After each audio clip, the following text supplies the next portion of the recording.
Hello student, NCERT science class 10th में आप सभी का स्वागत है। आज इस वीडियो में हम आपको बताएंगे आईयूपीएससी नामांकन कैसे करें। आप बड़े से बड़े यौगिकों का आईयूपीएससी नामांकन कर सकते हैं। तो वीडियो को शुरू से अंत तक जरूर देखिएगा। मैं गारंटी के साथ बोलता हूं, आप यदि वीडियो को शुरू से अंत तक देखते हैं तो आप कितना ही बड़ा यौगिक क्यों ना हो, आप चुटकियों में जो है उसका नामांकन कर पाएंगे। लेकिन नामांकन करने से पहले मैं आपको बता दूं, यदि आप मेरे चैनल पर नए हैं तो हमारे चैनल को सब्सक्राइब कर ले, बेल आइकन का बटन जरूर दबा देना ताकि आने वाली नई वीडियो की नोटिफिकेशन आपको मिलती रहे। तो चलिए मैं आप लोगों को आईयूपीएससी नामांकन करना बताता हूं। तो आईयूपीएससी नामांकन करने से पहले आपको कुछ बातें याद रखना है।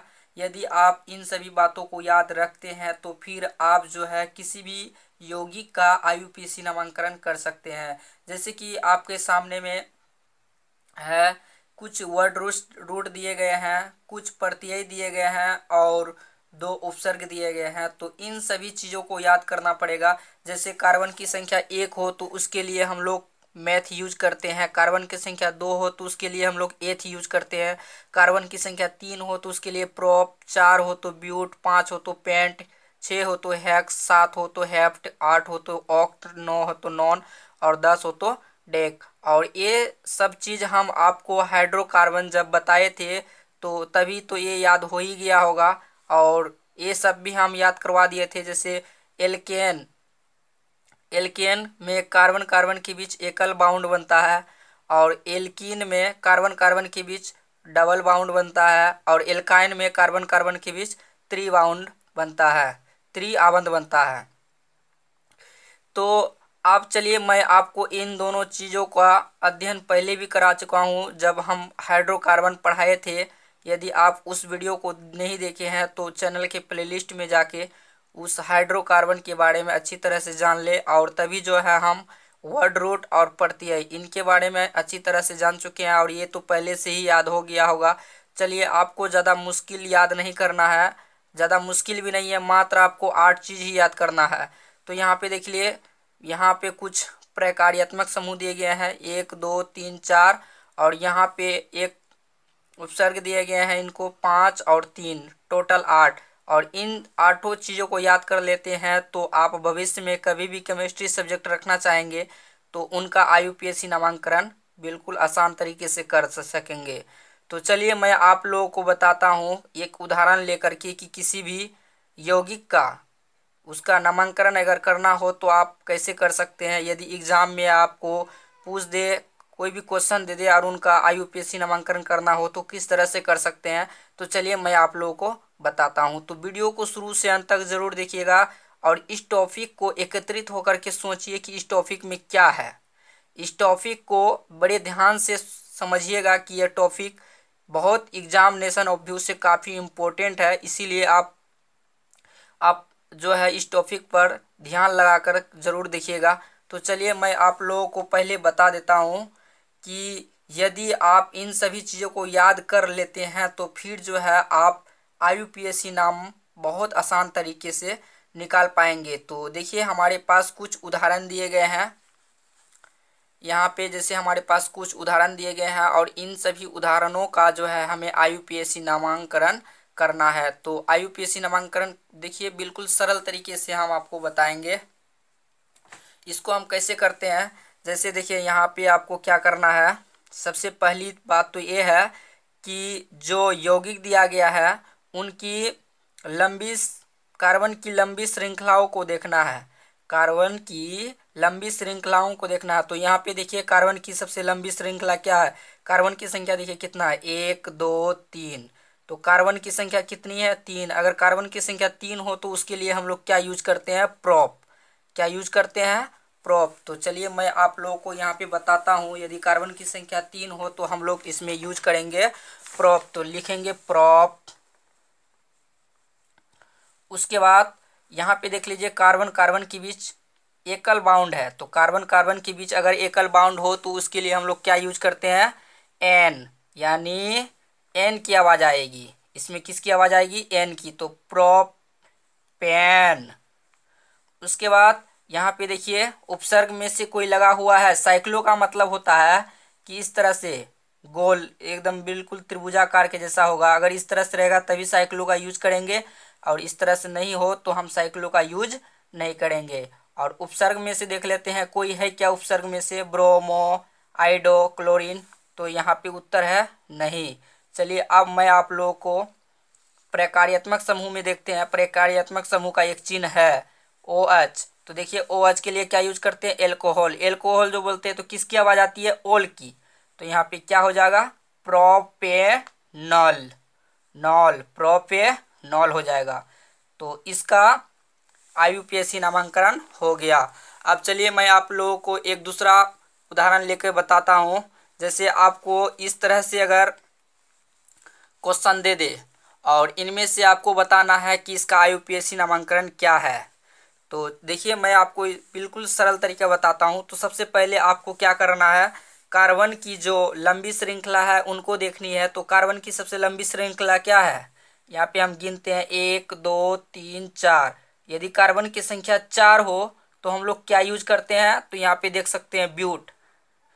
कार्बन की संख्या 4 हो तो उसके लिए हम लोग ब्यूट यूज करते हैं। तो हम यहाँ लिखेंगे ब्यूट। उसके बाद कार्बन कार्बन के बीच एकल बाउंड है। कार्बन कार्बन के बीच एकल बाउंड है। तो कार्बन कार्बन के बीच अगर एकल बाउंड हो तो उसके लिए हम लोग क्या यूज करते हैं? एन। यहाँ पे देख सकते हैं हम लोग क्या यूज करते हैं? एन यूज करते हैं। तो क्या हो जाएगा? ब्यूटेन। उसके बाद यहाँ पे देख लीजिए उपसर्ग में साइक्लो लगा हुआ है। तो उत्तर है नहीं। तो इसके लिए हम पहले उपसर्ग का इस्तेमाल करेंगे। उपसर्ग देख लेंगे, अगर उपसर्ग है तो पहले लगता है उपसर्ग। ठीक है, तो हम यहाँ पे उपसर्ग लगा लेंगे। क्लोरो हो जाएगा,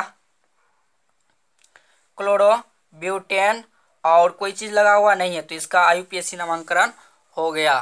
क्लोरो ब्यूटेन, इसका IUPAC नामांकन हो गया। तो चलिए अब मैं आप लोगों को तीसरा उदाहरण लेके बताता हूँ। यदि आपको इस तरह से ना देकर अगर इस तरह से दे दे तो आपको घबराने की आवश्यकता नहीं है। जो अभी हम प्रोसेस बताए हैं सेम प्रोसेस से इसको भी सोल्व कर लेना है। तो जैसे देखिए यहाँ पे हम बता ही देते हैं। जैसे कार्बन की लंबी श्रृंखला को देखेंगे पहले, 1 2 3 4। कार्बन की लंबी श्रृंखला में कार्बनों की संख्या कितनी है? 4। और यदि कार्बनों की संख्या 4 हो तो उसके लिए हम लोग क्या यूज करते हैं? ब्यूट। लेकिन उससे पहले आपको उपसर्ग देख लेना। उपसर्ग है क्या? तो देखिए यहाँ क्लोरो है तो यहाँ भी क्लोरो है। तो चलिए हम इसको क्लोरो लिख लेते हैं। उसके बाद यहाँ पे देख लेना कार्बन की सबसे लंबी श्रृंखला कितनी है? 4। तो कार्बन की संख्या 4 हो तो उसके लिए हम लोग क्या यूज करते हैं? ब्यूट। ब्यूट यूज करते हैं। और सब में एकल बाउंड है, सब में एकल बाउंड है तो उसके लिए हम लोग क्या यूज करते हैं? एन। यहाँ पे देख लीजिए कार्बन कार्बन के बीच एकल बाउंड हो तो उसके लिए हम लोग एन यूज करते हैं। तो हम यहाँ क्या कर देंगे? ब्यूटेन। ये हो जाएगा इसका IUPAC नाम। कितना से बड़ा यौगिक क्यों ना हो उसका हम IUPAC नाम इसके माध्यम से निकाल सकते हैं। तो ये चीज आपको याद करना पड़ेगा, तभी जो है आप किसी भी यौगिक का IUPAC नामांकन कर पाएंगे। तो चलिए मैं आप लोगों को अब इसका तीसरा उदाहरण लेके बताता हूँ कि आप यदि इसको निकालना चाहेंगे तो कैसे निकालेंगे। तो देखिए सबसे पहला काम आपका होता है कि कार्बन कार्बन के बीच में बाउंड को देखना और कार्बनों की सबसे लंबी श्रृंखलाओं को देखना। सबसे पहला काम क्या होता है? कार्बनों की सबसे लंबी श्रृंखलाओं को देखना और कार्बन कार्बन के बीच में कितना बाउंड है वो देखना है। तो चलिए हमारे पास में कार्बनों की सबसे लंबी श्रृंखला है 1 2 3 4 5। तो 5 है। तो 5 के लिए हम लोग क्या यूज करते हैं? यदि कार्बन की संख्या 5 हो तो उसके लिए हम लोग यूज करते हैं क्या? पेंट यूज करते हैं। क्या यूज करते हैं? तो हम यहाँ लिखेंगे पेंट। उसके बाद कार्बन कार्बन के बीच एकल बाउंड है तो उसके लिए हम लोग क्या यूज करते हैं? एन। उसके बाद आपको देख लेना है कि उपसर्ग में से कोई लगा हुआ है। तो चलिए मैं आपको दिखा देता हूँ। उपसर्ग में से कोई लगा हुआ है तो उपसर्ग में से कोई लगा हुआ नहीं है। उसके बाद इस उपसर्ग में से साइक्लो में भी तो नहीं है। चलिए प्रत्यय, इस प्रत्यय और वर्ड रूट तो होगा ही, ये तो फिक्स है।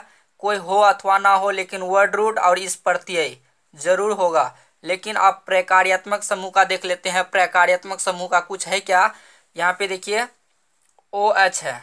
OH के लिए हम लोग क्या यूज करते हैं? ऑल। यानी एल्कोहल जो बोलते हैं तो आवाज किसकी आती है? ऑल की।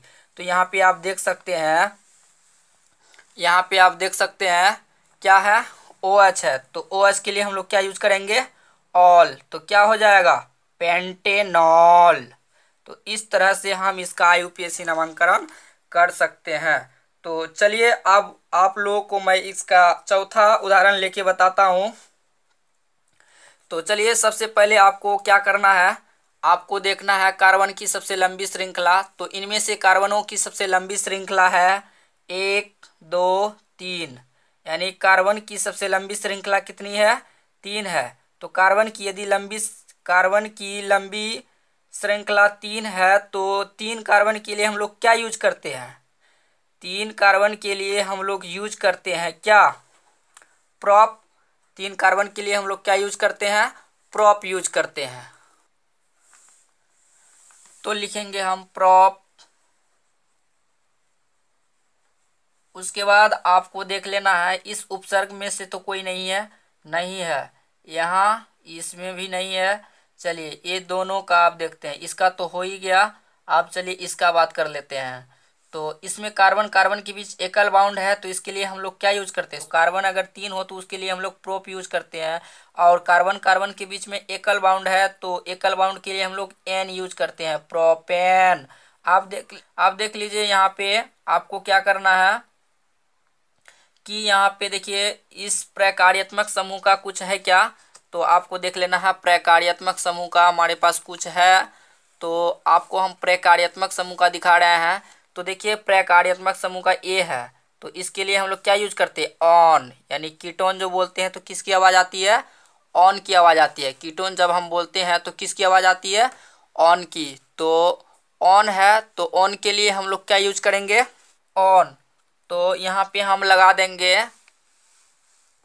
यहाँ हम लगा देंगे प्रोपेनॉन, यहाँ हम लगा देंगे प्रोपेनॉन। और प्रोपेनॉन लगा देते हैं तो ये इसका IUPAC नामांकन हो जाता है।